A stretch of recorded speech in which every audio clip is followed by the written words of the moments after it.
Drew McCoy is one of hundreds of thousands of Americans making a living on YouTube. He might look like a typical millennial YouTuber, but the nature of his videos are a little different.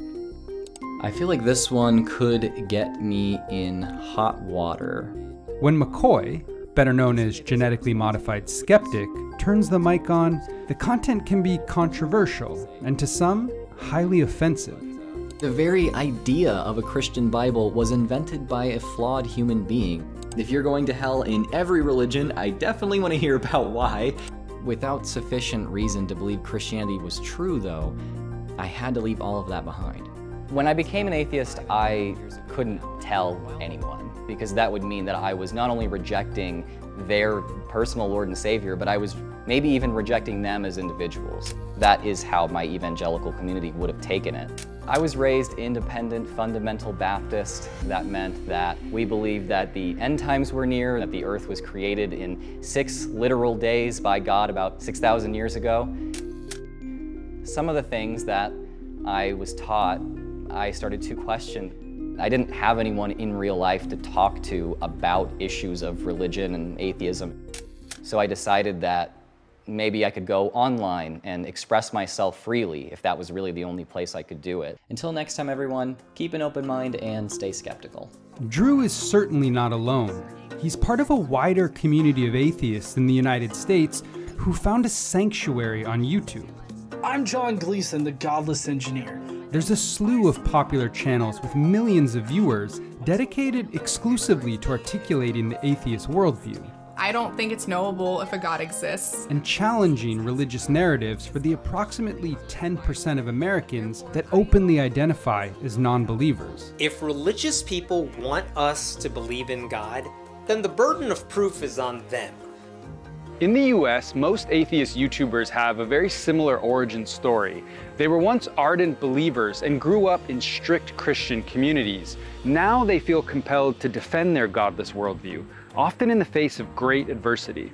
People who come out of especially a dogmatic, fundamentalist, high control faith, they come out and they've got a real fire in their belly and they look for an outlet. And YouTube provides that. But if you want to read a book to really make you an atheist, I'm going to recommend the Bible. You can have the long form exchange. You can develop a relationship with the viewer.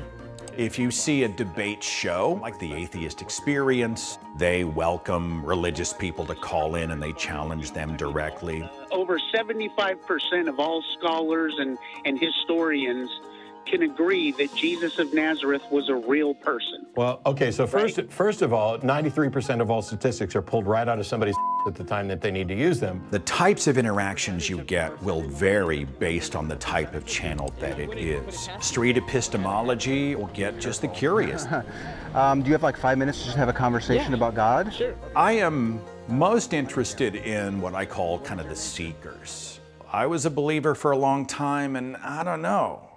I've got doubts, but I just Googled atheist and your channel popped up. They needed to find this online community because they don't have the people around them who understand their experiences. The American religion is faith in faith. And so people who don't believe anything, they're scary to a lot of Americans, particularly American Christians. Where a state is dominated by Christians, that's where it's harder to be an atheist. You may not be able to tell your family because it might not be safe. You might lose your job. So it is difficult to be an atheist in much of America. Except online, where YouTube has provided a diverse space for atheist thought. You can pick and choose the style and tone of content.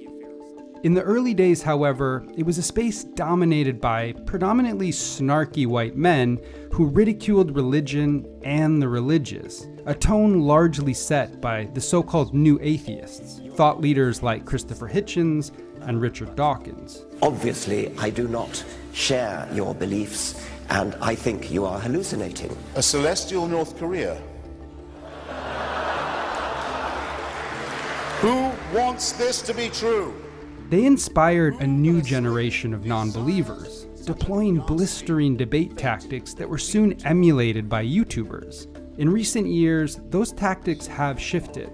Seth Andrews witnessed the evolution. He was there from the beginning. The temperature of atheist activism back then was a lot more mockery of religion. You know, Jesus is Santa Claus for adults. And you need to grow up and accept reality. Because Christianity is just a cult, and it's not true. Oh, the Bible is the imperfect word of man. It's divinely inspired. I think a lot of us had the delusion that you can mock people out of their faith. But if you can make them feel safe, and if they make me feel safe, that's when conversations begin. And I think online atheism and activism, I think we sort of woke up to that. You need to be able to have good faith conversations with people who don't share your non-belief. You need to have a more nuanced understanding of religion. If you would rather not question essential parts of your faith, that's your prerogative.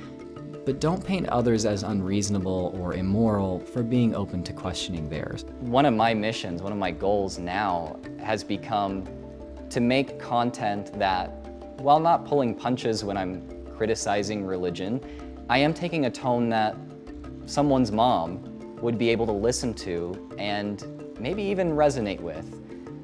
I want to be so clearly compassionate and so clearly human in what I'm saying that it's impossible to dehumanize me. Around the election of Donald Trump, a lot of us saw that talking about secularism with compassion, with kindness, was so necessary if we wanted to mend the relationships that were constantly being broken by the division in our country. That was the way that was actually going to get things done. I think that that attitude of compassion over vitriol has won out overall when it comes to atheist YouTube culture today. If you place your left hand on the Bible and raise your right hand. Some American atheists may be softening their approach to fight for a pluralistic society, but it's an uphill battle in a country that's not only a majority Christian nation, that I will faithfully execute, but affords Christianity a certain privilege, a higher political calling. So help you God? So help me God. And one element with outsized political influence in recent years is Christian nationalism. This fringe ideology insists that the U.S. is a Christian nation, one that should be governed by biblical principles, despite a clear separation of church and state in the Constitution. This movement is now a central target for atheists on YouTube. This is something that we must fight, and I have joined not just other atheists, but people of other religions and even Christians. So you're a Christian, but you and I join in being critics and sounding the alarms about Christian nationalists. Absolutely, we are allies in this cause. I'm not an enemy of Christians. I am surrounded by Christians, and they are, in many cases, the most important people in my life. I will fight for someone's right to be religious. When I engage is when they claim that the nation belongs to them. Engaging in these religious debates isn't exactly easy. People like Andrews and McCoy made the difficult decision to tell their truths. Now they're on a mission, spreading the word and pushing for a future where others in the so-called land of the free can express themselves without fear. People have communicated to me that if they were to be public in the way that I am, that they would be kicked out of their homes, that they'd be disowned. I've also had people tell me that watching my videos made them realize that there are other people who think the way that they think and that that's okay. I don't want every religious person to become an atheist. The world wouldn't be better if we were all atheists. But the world would be better if we were all able to critique the beliefs that we were programmed with by our surrounding culture.